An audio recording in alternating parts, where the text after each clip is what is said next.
Fresh na fresh. Go. Good evening, everyone. Actually, I'm very speechless right now. And I want to reserve my tears actually for tomorrow because I will be having my talent competition. But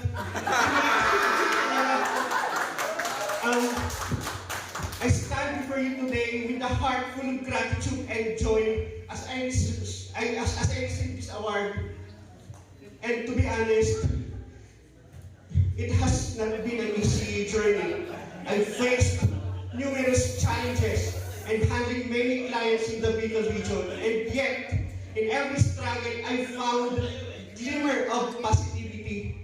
Patience has been steadfast to my companion.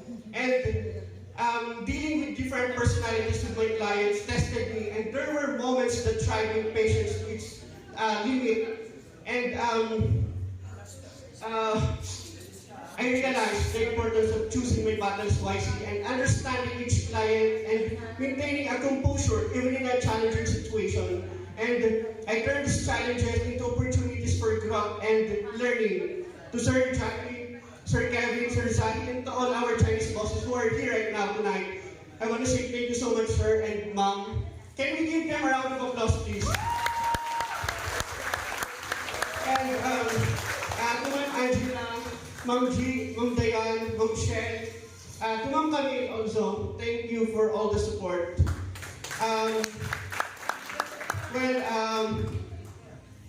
Your unwavering support and guidance, Sir Kevin and Sir Jackie, Sir Zahi, have been instrumental in shaping me into the best version of myself, and you never get tired of helping us succeed. So for that, I am truly grateful.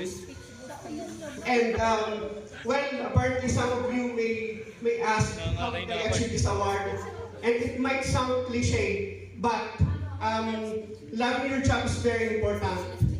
It is very crucial because when you are passionate about what you do, it doesn't feel like work, and it doesn't feel like work. And despite the fatigue and challenges, the motivation to continue persist. And personally, I find joy in sales as it aligns with one of my passions, and interacting with different clients is always enjoyable for me.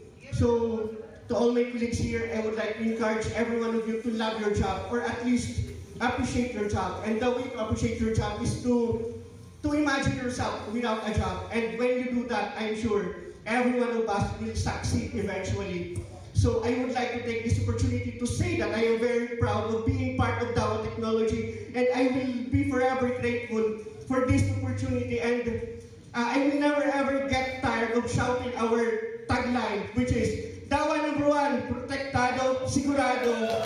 So thank you.